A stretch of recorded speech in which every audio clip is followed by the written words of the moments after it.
رب العالمين والصلاة والسلام على رسوله الكريم أما بعد أعوذ بالله من الشيطان الرجيم بسم الله الرحمن الرحيم அல்லாஹினுடைய பேரருளால் பெரும் கிருபையால் 12 நோன்புகளையும் 13 தராவிகளையும் என்றோடு நாம் நிறைவு செய்திருக்கிறோம்.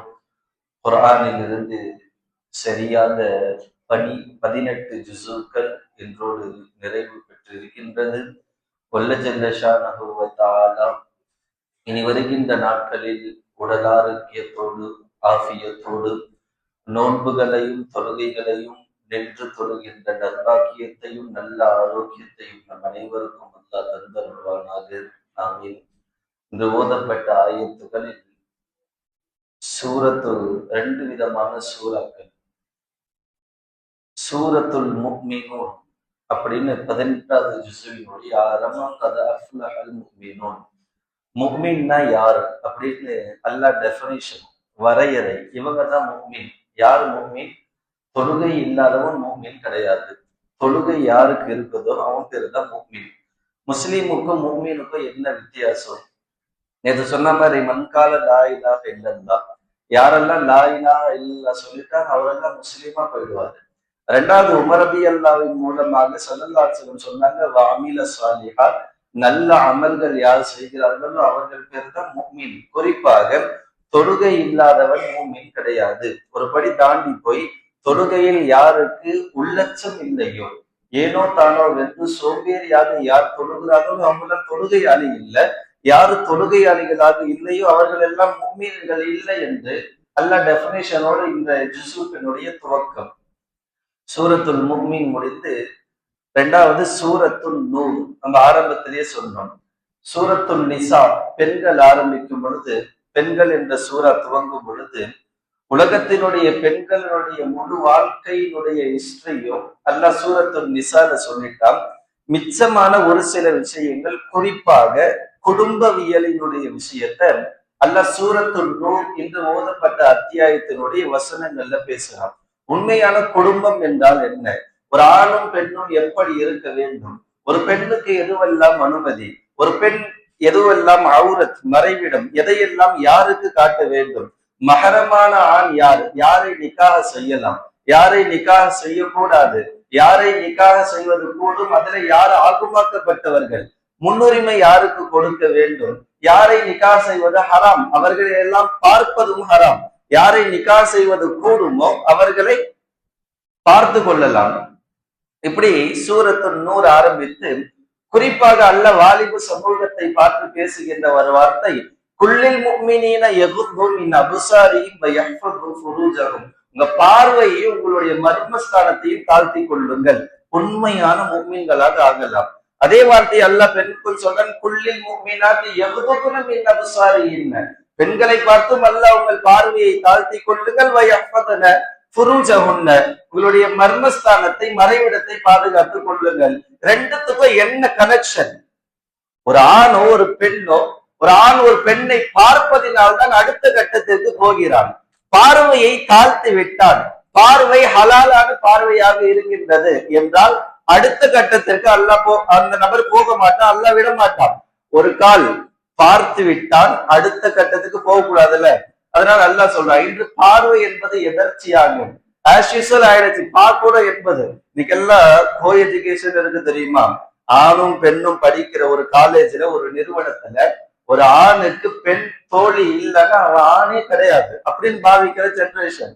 ஒரு பெண்ணுக்கு ஆண் நண்பன் இல்லைன்னா அவ பெண்ணே கிடையாது, சர்வ சாதாரணமாக ஆகிவிட்டார்கள். அதை தான் அல்லாஹ் சொல்கிறான், குல்லில் முஃமினீன யகுது மின் அப்சாரிஹிம் வ யஹ்ஃபது ஃபுரூஜஹும். அவருடைய பார்வையும் அவருடைய அந்தரங்க வாழ்க்கையும், அதாவது மர்மஸ்தானத்தை மறைவிடத்தை பாதுகாத்து கொள்ளட்டும் என்று ஆரம்பித்து ஒரு பெண் ஆணினுடைய நடத்தை எப்படி இருக்க வேண்டும், ஒரு நடத்தையை பார்த்து தவறாக எண்ணுதல் என்பதும் கூடாது. இன்றைய ஜெனரேஷன் எப்படி ஆயிடுச்சுன்னா, ஒரு ஆணோடு கூட பிறந்த சகோதர சகோதரிகள் பயணம் செய்தாலும் கூட பார்க்கிற தேர்ட் பர்சன் தப்பாதான் பார்க்கிறான். கூட பிறந்த அக்காவோ தங்கச்சியோ தாயோ அல்லது ஒரு மகரமான ஏதோ ஒரு பெண், நமக்கு நெருங்கிய உறவினர்களாக பெரியம்மாவோ சித்திமார்களோ யாரை அழைத்து சென்றாலும் தவறான பார்வை தான் இன்று அதிகமாகிவிட்டது. அதைத்தான் இன்று சூரத்து நூர்ல அல்ல வன்மையாக கண்டித்து சொல்கிறார். ஆயிஷா ரலியல்லாஹு அன்ஹாவின் மீது ஒரு இட்டுக்கட்டு நமக்கெல்லாம் கேள்விப்பட்டு இருப்போம். உம்மஹாத்துல் முஃமினீன் பரிசுத்தமான ஆயிஷா ரலியல்லாஹு அன்ஹா அவர்கள் மீது ஒரு இட்டுக்கட்டு. போருக்கு போகிறார்கள். போரிலிருந்து வரும் பொழுது பொதுவாக பெண்களை எப்படி போருக்கு கொண்டு போவாங்கன்னா, ஒட்டகத்தின் மீது அல்லது குதிரையோ கழுதையோ எதின் மீது பயணம் செய்யறாங்களோ அந்த பிராணியின் மீது ஒரு கேடைய மாதிரி அமைச்சு, ஒரு வீடு மாதிரி, நம்ம வார்த்தையில சொல்ல டென்ட் மாதிரி அமைச்சு அதுல மறைஞ்சிருப்பாங்க. உள்ள போய் எல்லாமே முக்காடை போட்ட மாதிரி, உள்ள யார் இருக்கிறான்னு கூட தெரியாது. எந்த வாகனத்துல எந்த வீட்டம்மா வராங்கன்னு யாருக்கும் தெரியாது. யாரோ ஒருத்தவங்க அந்த பிராணியை பிடிச்சு கொண்டு போவாங்க. இதுதான் போருக்கு போற முறை. போருக்கு போயிட்டு வரும் பொழுது பனே முஸ்தலக் என்ற இடத்துல ஆயிஷா அம்மாவுடைய செயின் காணாம போகுது. இந்த கழுத்து செங்கலி, பெண்களுக்கு அணையிலிருந்து நகை போடக்கூடிய பழக்கம் என்பது இருந்துச்சு. ஏதோ ஒரு விஷயமாக காணாம போது பனே முஸ்தலக் என்ற இடத்துல ஆயிஷா அம்மா தேடி போறாங்க. கீழே இறங்கி யாரும் பார்க்கல, யாரும் இல்ல, தேடி போறாங்க செயினை. பொதுவாக உள்ள யாரு இருக்கிறாங்கன்னு தெரியாது. வண்டியை கிளம்பலான்னும் போது எல்லாம் வண்டியை கூட்டிட்டு போயிடுவாங்க, சவாரி செஞ்சுட்டு போயிடுவாங்க. கீழே ஒரு நபர் குடிச்சிட்டு இருப்பாருல்ல, அப்படி போர் முடிஞ்சு எல்லாம் போலான்னும் போது போயிட்டாங்க. போன ஆயிஷா அம்மா தேடி போனாங்கல்ல, தேடி போய் வரும் பொழுது பார்த்தா எந்த வாகனமும் கிடையாது, எல்லாமே கிளம்பிடுச்சு. சுவாரிகள் வந்த சஹாபாக்கள் ஸல்லல்லாஹு அலைஹி வஸல்லம் முதற்கொண்டு எல்லாருமே போயிட்டாங்க. இப்போ ஒரு மரத்தடியில சஃப்வான் இப்னு முஅத்தல் என்ற ஒரு நபர் மட்டும் தூங்கிட்டு இருக்கிறாரு. இப்ப நம்ம பார்க்கணும், பர்தாவினுடைய ஹிஜாப், புர்கா, முக்காடை போடுவது வாஜிபாக்கப்பட்டு கடமையாக்கப்படுவதற்கு முன்னால் சஃப்வான் பின் முஅத்தல் ஆயிஷா அம்மாவை பார்த்திருக்கிறாங்க. இப்ப புர்கா போட்டு பார்த்தாலும் முன்னாடி பார்த்த ஒரு ஞாபகத்தை தெரியும், இவங்க ஆயிஷா அம்மா ரசூலுடைய மனைவி அப்படின்னு இவங்களும் பார்த்தாங்க. இவர் ஒரு ஒட்டகத்தை கூட்டு வந்து நிக்க வச்சாரு. ஆயிஷா அம்மா அதே போல டென்ட் போட்ட ஒரு ஒட்டகம், ஆயிஷா அம்மா உள்ள ஏறி பயணம் செஞ்சு போனாங்க. போகும்போது இந்த திண்ணை தோழர்கள் தெருவுல சில பேர் உட்கார்ந்து இருப்பான். யாராவது ஏதாவது கேஸ் மாட்டுமா, இன்னைக்கு யாரையாவது பேசலாமான்னு சொல்லி உட்கார்ந்து இருப்பாங்க. அன்னைக்கு மதீனாவிலேயும் அப்படி இருந்தா முனாஃபிக்குங்கள். யாராவது ஏதாவது வருவாங்களா, இட்டு கட்டலாமா, இன்னைக்கு கூட 4 பேர் இருப்பான். அவன் அப்படியா, அவன் குடும்பம் அப்படியா, இவனுக்கு வீட்டுல என்ன இருக்குதுன்னே தெரியாது. அவனுக்கு 4 இருக்குது, அவனுக்கு 40 இருக்குது, இவனுக்கு 1 கட்டி வாழ முடியல. ஆனா இவன் 4 பேருக்கு 4, 8, 10 ஏதாவது ஒண்ணு இட்டு கட்டிட்டு பேசிட்டே இருக்குது. அது போல திண்ணை தோழர்கள் இன்னைக்கும் சில பேரு தெருக்களில, தெருவினுடைய முனையில, வீட்டு வாசல்ல, குறிப்பா பெண்கள் எந்த வீட்டுல என்ன நடக்குது எல்லாம் ஆய்வு செய்வதற்காகவே. பொதுவாக நம்ம ஒண்ணு விளக்கணும், ஒரு நபரை பற்றி அவர் இல்லாத போது நாம் பேசுகின்றோம். நாம் பேசுகின்ற விஷயம் உண்மை என்றால் அது புறமாகிவிடும். அவர் இல்ல, தரமா யாரோ ஒரு நபர், அவரை பத்தி நம்ம பேசுறோம், அவர் இல்ல, நாம் பேசுற விஷயம் உண்மை என்றால் அதன் பேர புறமாகிவிடும். யாரோ ஒருத்தவங்களை பத்தி நம்ம பேசுறோம், பேசுற விஷயம் உண்மை இல்லைன்னா அதுக்கு பேருதான் இட்டு கட்டுதல் சொல்லுவாங்க. செய்யாத ஒண்ணை இட்டு கட்டுவது. ஸல்லல்லாஹு அலைஹி வஸல்லம் இப்னு மஸ்ஊத் ரலியல்லாஹு அன்ஹு மூலமாக ஒரு ஹதீஸ் அறிவிப்பாங்க. யாரை இட்டு கட்டுறானோ, ஒரு விஷயத்தை யார் மீதோ இட்டு கட்டுறாங்க, இட்டு கட்டுறதற்கு அல்லாஹ் ஸ்பெஷலான ஒரு தண்டனை கொடுப்பான். என்னன்னா, யாரை இட்டு கட்டினானோ அந்த இட்டு, எந்த விஷயத்தை இட்டு கட்டினானோ அந்த விஷயம் இவன் குடும்பத்துல ஏற்படாம அல்லாஹ் வைக்க மாட்டான். பொதுவா இட்டு கட்டுவது என்பது பாலியல் ரீதியான அந்த விஷயத்துல தான் அதிகமா இட்டு கட்டுவது என்பது அந்த காலத்துல இருந்து இருக்குது. யாரு இட்டு கட்டுறானோ அந்த விஷயம் என்பது பொய்யா இருக்கும் போது அதை இட்டு கட்டுதல் நம்ம சொல்லுவோம். அப்படி ஒரு நபர் இட்டு கட்டி விட்டான் என்றால் அவனுடைய குடும்பத்தில் அந்த செயல் நடைபெறாமல் அந்த குடும்பத்தை அல்லாஹ் மௌத்தாக்க மாட்டான். இது அவர் மட்டும் இல்ல, 10 தலைமுறையை தாண்டியும் அந்த செயலை இங்க அல்லாஹ் அப்ளை பண்ணாம அவன் வம்சத்தை அல்லாஹ் முடிக்க மாட்டான். ஸல்லல்லாஹு அலைஹி வஸல்லம் சொன்னாங்க. இப்ப ஆயிஷா அம்மா உள்ள வராங்க, வந்த உடனே இட்டு கட்ட ஆரம்பிச்சுட்டாங்க. ஆயிஷா அம்மா ரசூலுடைய மனைவி, என்ன தப்பான முறையில வந்துட்டாங்க அப்படின்னு ஒருத்தன் பேச, இன்னைக்கு இருக்கிறதுல நின்று பேசிட்டு இருந்தான்னு ஒருத்தன் சொல்லுவான், கேட்டுட்டு போறவன் தொட்டு தொட்டு பேசிட்டு இருந்தாங்கன்னுவான், அதை கேட்டுட்டு போறவன் என்னென்னமோ பண்ணாங்கன்னுவான். இதுதான் இன்றைய ஜெனரேஷன். இது இப்ப இல்ல, ரசூலுடைய காலம் உலக படைக்கப்பட்டதுல இருந்து அப்படிதான். ஆயிஷா அம்மாவை சொன்ன உடனே ஒரு நீண்ட வரலாறு, எல்லாரும் நம்பிட்டாங்க. இதுல சில பேர் முனாஃபிக்குகளும் இருந்தாங்க. இந்த விஷயத்தை கேட்டு சில முஸ்லிம்களும் நம்பினாங்க. நம்பின உடனே அல்லாஹ் சூரத்து நூர்ல இன்னைக்கு ஓதப்பட்ட அத்தியாயத்துல 16 ஆயத்துகளா இருக்குன்னா, லவ்லா சமிஅதுமூஹு, இந்த விஷயத்தை நீங்க கேட்கும்போது குல்தும் மா யகூனு லனா அன் நதகல்லம ஹாதா, இத பத்திலாம் நாங்க பேச மாட்டோம். சுபஹானக ஹாதா புஹ்தானுன் அதீம், இது மிகப்பெரிய இட்டுக்கட்டாச்சுன்னு சொல்லி இருக்க கூடாதா? யார் பார்த்து அல்லாஹ் சொல்றான்? எந்த அளவுக்கு இதை இட்டுக்கட்டத்துல உண்மையாக்கிட்டாங்கன்னா, ரசூலும் கூட ஆயிஷாவை வீட்டுல இருந்து அனுப்பி வச்சுட்டாங்க. ஸல்லல்லாஹு அலைஹி வஸல்லம் மனைவி ஆயிஷா அம்மாவை அபூபக்கர் சித்திக் ரலியல்லாஹு வீட்டுக்கு அனுப்பி வச்சுட்டாங்க. ஏன்னா இன்னும் ஆயத்து இறங்கல. இட்டுக்கட்டுதுன்னு சொல்லி இந்த விதமான பழிய போட்டுட்டாங்க முனாஃபிக்கீன்கள். முஸ்லிம்களும் நம்பிட்டாங்க. ரசூல்கிட்ட பஞ்சாயத்து சபை வருது, நிரூபிக்கும் வண்ணமா எதுவுமே இல்ல. அல்லாவும் ஆயத்து இறக்கல. ஆயிஷா அம்மாவை ஸல்லல்லாஹு அலைஹி வஸல்லம் ஒதுக்கி வச்சாங்க. அபூபக்கர் ரலியல்லாஹு வீட்டுக்கும் அனுப்பிட்டாங்க. அபூபக்கரை பார்க்க போனாலும் கூட ஆயிஷா அம்மாவை பத்தி கேட்க மாட்டாங்களாம். அபூபக்கர் ரலியல்லாஹு அன்ஹு சொல்லுவாங்களாம். இப்ப இருக்க தகப்பெல்லாம் அப்படி சொல்லுவாங்கன்னா தெரியல. ரசூலுக்கு ஆயத்து வருமா, நீ பொறுமையாரு.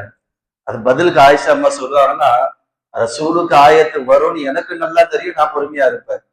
கடைசியில 16 ஆயத்துகள் ஆயிஷா அம்மாவை பற்றி பேசப்பட்டது. நம்ம இட்டு கட்டுனவன் அன்னையோட போயிட்டான். அதனால இன்னைக்கும் குரான் ஓதுறவன் ஆயிஷா அம்மாவுடைய வரலாறு படிக்காம, ஆயிஷா அம்மாவுடைய வரலாறை சொல்லாம சூரத்து 100 கடந்து போக முடியாது. அல்லாஹ் தொடர்படியான 16 ஆயத்துகள். எந்த குரானுடைய அட்டை டு அட்டையை திருப்பி பார்த்தாலும் ஒரே விஷயத்தை பத்தி அல்லாஹ் தொடர்படியா இத்தனை ஆயத்து இறக்குறது கிடையாது. ரசூலுடைய மனைவி உம்மஹாத்துல் முஃமினீன், இந்த உலகத்துல படைக்கப்பட்ட எல்லா மக்களுக்கும் ஒரு தாய் ஆயிஷா அம்மா. அவர்களை பத்தி பேசியவுடன் ரசூலுக்கு அல்லாஹ் கட்டளை இட்டு 16 ஆயத்துகளை ஆயிஷா அம்மா பரிசுத்தமானவர்கள் என்பதை நிரூபிப்பதற்காக அல்லாஹ் அனுப்புனால. இதுதான் உண்மையான பரிசுத்தமான வாழ்க்கை. நம்ம வாழ்க்கை எத்தனை பேருக்கு முன்னால் நம்ம எப்படி வேணாலும் வாழலாம். யாருக்காக நம்முடைய வாழ்க்கையை நாம் வாழக்கூடாது. நாம் நேர்மையாக இருக்கின்றோமா, அது ரப்புல் ஆலமீனுக்கு தெரியும். என்னை பற்றி யாராவது தவறா பேசுறானா, அவன் குடும்பத்துல அந்த நிலைமை வராம அல்ல வைக்க மாட்டான். அதனால பேசுறவங்க வார்த்தைகளை விடும் பொழுது பொதுவாக யாரை பத்தி பேசினாலும், அனஸ் ரலியல்லாஹு அன்ஹு மௌத்தா போகும்போது ஒரு வசியத்தை செஞ்சாங்க. ஏன் ஜனாசாவை இப்னு சீரின் ரஹ்மத்துல்லாஹி அலைஹி தான் குளிக்க வைக்கணும். இப்னு சீரின் யாருன்னு சொன்னா, கனவுகளுக்கு விளக்கம் தரதுல இப்னு சீரின் ரஹ்மத்துல்லாஹி அலைஹி தாபிஈன்கள்ல மிகப்பெரியவங்க, சஹாபி கிடையாது, ரொம்ப மூத்தவங்க, அவங்கள போல யாரும் கிடையாது. இப்ப அனஸ் ரலியல்லாஹு அன்ஹு வஃபாத் ஆகும் பொழுது இப்னு சீரின் ரஹ்மத்துல்லாஹி அலைஹி சிறையில இருக்கிறாங்க, ஜெயில்ல. அனஸ் ரலியல்லாஹு மிகப்பெரிய மாமேதை, ரசூலோட மிக நீண்ட ஆண்டுகள் ஹிதமத்துல இருந்து அனஸ் ரலியல்லாஹு சொல்லிட்டாங்கன்னு சொல்லி ஜெயில இருந்து சிறையில இருந்து இப்னு சீரனை கொண்டு வந்து அனஸ் ரலியல்லாஹுடைய தீதார அவருடைய உடலை குளிக்க வச்சுட்டு திரும்பவும் போய் இப்னு சீரின் ரஹ்மத்துல்லாஹி அலைஹி ஜெயிலுக்கு போனாங்க. இப்னு சீரின் ரஹ்மத்துல்லாஹி அலைஹி வரலாறு எழுதுறாங்க, நான் ஜெயிலுக்கு போனதுக்கு என்ன காரணம்னா, நான் வாழ்க்கையை நல்லா வாழும் போது ஒண்ணுமே வேலை செய்யாம காசு பணத்துக்கு எல்லாம் ஒண்ணும் உதவாத இருப்பான்ல, அவனை பார்த்து முஃப்லிஸ், முஃப்லிஸ்னா காசு பணத்துக்கு உதவாதவன், ஒண்ணுத்துக்கு உதவாதவன் நம்ம சொல்லுவோம்ல, வாழ்க்கையில உருப்படாதவன், ஒண்ணுத்துக்கு உதவாதவன் நம்ம சொல்லுவோம்ல, அப்படி ஒரு நபரை பார்த்து இப்னு சீரின் ரஹ்மத்துல்லாஹி அலைஹி முஃப்லிஸ்ன்னு சொல்லிட்டாங்க. அல்லாஹ் என்ன பண்ணாங்க, நீ சொன்ன வார்த்தை தப்பு, முஃப்லிஸாக இப்னு சீரினையும் அல்லாஹ் ஆக்கிட்டான். கடைசியில இவங்க வாங்கின கடனை தர முடியாதனால ஒரு தண்டனையா தான் இவங்களை போய் சிறையில் அடைக்கப்பட்டாங்க. இப்னு சீரின் ரஹ்மத்துல்லாஹி வழியாக ஹதீஸினுடைய விளக்கத்தை இப்படி எழுதுறாங்க, நம்மை எல்லாம் நம் 10 தலைமுறையும் எல்லாம் தாண்டி தண்டிப்பான், ஸ்பெஷலான அந்த பனிஷ்மெண்ட் கொடுப்பா என்பது மிக விரைவில் கொடுத்துருவான். காலம் போன பிறகு அப்படியெல்லாம் கிடையாது. ஒண்ணு யார் செய்தார்களோ அவர்களுக்கு, இல்லை என்றால் பிள்ளைகள் பேர பிள்ளைகளுக்கு, இந்த 3 ஜெனரேஷனுக்குள்ளே எல்லாம் கொடுத்துருவான். எனவே வாழ்க்கையை பார்த்து சூதானமா வாழுனாங்க. இந்த ஆயிஷா அம்மா வரும் பொழுது ஒரு வார்த்தை சொன்னாங்க, வல்லாஹி மா தக்கல்லம்தும் வமா கல்லமனி. அந்த இப்னு முஅத்தல் அங்கிருந்து ஒட்டக சவாரி செஞ்சு வந்தாரு தெரியுமா, மதீனா வரையிலும் அவரும் என்கிட்ட ஒரு வார்த்தை பேசல, நானும் அவர்கிட்ட ஒரு வார்த்தை பேசுனேன் என்றெல்லாம் சொல்லியும் கூட சமூகமா நம்புவோம். யாரு மேல எப்ப பழி போடலாம், யாரு குடும்பத்தை வாஷ் அவுட் பண்ணலாம் காத்திருக்கிற சமூகம் இப்ப இல்ல, ஆரம்ப காலத்துல இருந்து அப்படிதான். அதைத்தான் கண்டித்து சூரத்துல் நூரிலே அல்லாஹ் ஜல்ல ஷானஹு வ தஆலா ஆயிஷா அம்மாவின் மூலம் முழு உம்மத்திற்கும் இட்டு கட்டுவது என்பது மிகப்பெரிய பாவம் என்றார்கள். மனின்தஹப நுஹ்பத்தன் ஃபலைஸ மின்னா. ஸல்லல்லாஹு அலைஹி வஸல்லம் சொன்னாங்க, யார் இட்டு கட்டுவார்களோ அவர்கள் என் சமூகத்தையே சாராதவர்கள், என் உம்மத்துன்னு சொல்ற தகுதியே இல்லாதவங்க, என்னை சார்ந்தவர் இல்லைன்னாங்க ஸல்லல்லாஹு அலைஹி வஸல்லம். அது போல பெரும்பாவத்தை விட்டும் நாம் தவிர்த்து கொள்ள வேண்டும். அல்லாஹ் ஆரம்பமாக கட்டளையிட்டதை போல் வாலிபர்களாக இருக்கட்டும், பெரியோர்களாக இருக்கட்டும், வயது பூர்த்தி அடைந்த யாராக இருந்தாலும் பார்வையை தாழ்த்தி கொள்வது என்பது மிகப்பெரிய கட்டாயம். இதுவெல்லாம் ஹதீஸ்லயோ பெரியவங்களோ சொன்னது கிடையாது. அல்லாஹ் நேரடியாக சொன்ன வார்த்தை, அந்நிய பெண்ணை பார்த்தால் தாழ்த்தி கொள்ள வேண்டும், அதிகமாக பேசக்கூடாது. அதே சூரத்து நூர்ல உமரதி அல்லாவின் மூலம் இந்த உம்மத்திற்கு வந்த ஆயத்து, பெண்கள் இடத்துல குழஞ்சு பேசக்கூடாது, அப்படியே ரொம்ப மெல்ட் ஆகிற மாதிரி, ஐஸ் ஆகிற மாதிரி, ஐஸ் வைக்கிற மாதிரி எல்லாம் பேசக்கூடாது. ஒரு ஆணுடைய பேச்சு மகரம் இல்லாத பெண்ணிடத்துல எப்படி இருக்கணும்னா, ஒரு அந்நிய பெண்ணிடத்துல ஒரு ஆணுடைய பேச்சு எப்படி இருக்குன்னா கரடு முரடாக இருக்கணுமா. இவனெல்லாம் பேசுறது பேசாம போலாமே அந்த பெண்ணு நினைக்கிற அளவுக்கு பேசுறேன்னு வாங்கலாம். ஆனா அதெல்லாம் இந்த ஜெனரேஷன்ல கிடையாது. எப்பயாவது யாராவது வருவாங்களா, என் வாழ்க்கையை மாத்துவாங்களா, நான் கான்வர்சேஷன் பேசுவேனா, அந்த கான்வர்சேஷன் எங்க போய் முடியலாம் தெரியாது. இது நமக்குள்ள ஒருத்தரம் கிடையாது. பேசுறவங்க எல்லாம் பேசுவான், எது எதுக்கும் நேரம் இருக்குதுன்னு தெரியல. ஆனா இந்த விஷயத்துக்குன்னு கரெக்டா டைம் ஸ்பெண்ட் பண்ணி மெசேஜ் பண்றான். நைட் 9 மணி ஆகணும் அலாரம் அடிக்கிற மாதிரி மெசேஜ் வரும், 10 மணி ஆகணும் அலாரம் அடிக்கிற மாதிரி. எது வரைன்னா பாங்கு ஃபஜர் பாங்கு வரையும் சேட் பண்ணுவான் நம்பாலு. பாங்கு சொன்னா பள்ளிக்கு வாண்டாலும் சைட்னா நீ சோஜா பேட்டே சோஜா நீ தூக்கிட்டு தூங்க வச்சுட்டு போயிடுவான். அது போல ஜெனரேஷன்ல தான் இன்னைக்கு இருக்கிறோம். சூரத்துல் நூரை கொண்டு இந்த முழு சமூகத்திற்கும் அல்லாஹ் கொடுக்கின்ற வெகுமதி, யாரையும் பலியிடக்கூடாது, இட்டு கட்டக்கூடாது, நம் வாழ்க்கையை நாம் சரியாக வாழ வேண்டும், அந்நிய பெண்களை பார்ப்பது கூடாது, ஒரு குடும்ப வாழ்வு எப்படி இருக்க வேண்டும் என்பதை மிக தெளிவாக மிக துல்லியமாக அல்லாஹ் குறிப்பிடுகின்றான். வல்ல ஜல்ல ஷானஹு வ தஆலா நம் வாழ்க்கையை அல்லாஹ்வினுடைய பொருத்தத்திற்குரிய வாழ்க்கையாக, ஆண்களாக இருக்கிற நாம் பெண்களிடத்திலே சூதான முறையிலே நடந்து கொள்ள வேண்டும், நம் வீட்டு பெண்களை நல்ல முறையில் பார்க்க வேண்டும், அந்நிய பெண்களை ஏறெடுத்தும் பார்த்து விடக்கூடாது. வல்ல ஜல்ல ஷானஹு வ தஆலா அப்பேற்பட்ட நல்லவர்களுடைய வரிசையிலே நம்மையும் ஆக்குவானாக. ஆமீன். என்று தராவி தொழுகையை ஆரம்பம் முதல் கடைசி வரையிலும் யார் ஈமானோடு இஹ்லாஸோடு தொழுதார்களோ அல்லாஹ் அவர்களுக்கு கொடுக்கின்ற வெகுமதி திடீர் ஆபத்துகளை விட்டும் திடீர் மரணங்களை விட்டும் பாதுகாப்பு தருகிறார். நம்மும் ஆரம்பத்துல இருந்து சொல்றோம், இன்றைய தராவி தொழுகையை தொழுதவங்க ஆனா கடைசியில சொல்லுவோம் ஈமானோடு இஹ்லாஸோடு. இங்கதான் நம்மள மாற்றுது. அல்லாஹ் அக்பர் தக்பீர் கட்டி 20 ரக்காத்தும் தொழுகிறோம். எத்தனை பேருக்கு ஈமான் இருந்துச்சு, எத்தனை பேருக்கு இஹ்லாஸ் இருந்துச்சுன்னு யாருக்கு தெரியும்? ரப்புல் ஆலமீன் மட்டும்தான் தெரியும். எனவேதான் நான் தொழுவு முடிச்ச பிறகு நம்ம தொழுகை இப்படி இருக்கும், கவனக்குறைவா இருக்கும், எல்லாத்தையும் நீ ஏத்துக்கும் நல்லாட்டு செய்யறோம். அல்லாஹ் நம் தொழுகையை முழுமையாக கபூலாக்க வேண்டும். இஹ்லாஸாக மன தூய்மையோடு மன ஓர்மையுடன் தொழுகின்ற தொழுகையாளிகளாக நம்மை ஆக்க வேண்டும். வல்ல ஜல்ல ஷானஹு வ தஆலா எந்த சிறப்புகளை இன்றைய தராவி தொழுதவர்களுக்கு அல்லாஹ் கொடுக்கின்றானோ நம் அனைவருக்கும் அல்லாஹ் தந்தருள்வானாக. ஆமீன். வாஹிர் தவானா அனில் ஹம்துலில்லாஹி ரப்பில் ஆலமீன். சுப்ஹானல்லாஹி வ பிஹம்திஹி சுப்ஹானக அல்லாஹும்ம வ பிஹம்திக் வ நஷ்ஹது அன் லா இலாஹ இல்லா அன்த அஸ்தக்ஃபிருக வ அத்தூபு இலைக். சுப்ஹான ரப்பிக ரப்பில் இஸ்ஸத்தி அம்மா யசிஃபூன் வ ஸலாமுன் அலல் முர்ஸலீன் வல்ஹம்துலில்லாஹி ரப்பில் ஆலமீன். ஸல்லல்லாஹு அலா முஹம்மத் ஸல்லல்லாஹு அலைஹி வஸல்லம். ஸல்லல்லாஹு அலா முஹம்மத் ஸல்லல்லாஹு அலைஹி வஸல்லம். ஸல்லல்லாஹு அலா முஹம்மத் யா ரப்பி ஸல்லி அலைஹி வஸல்லிம்.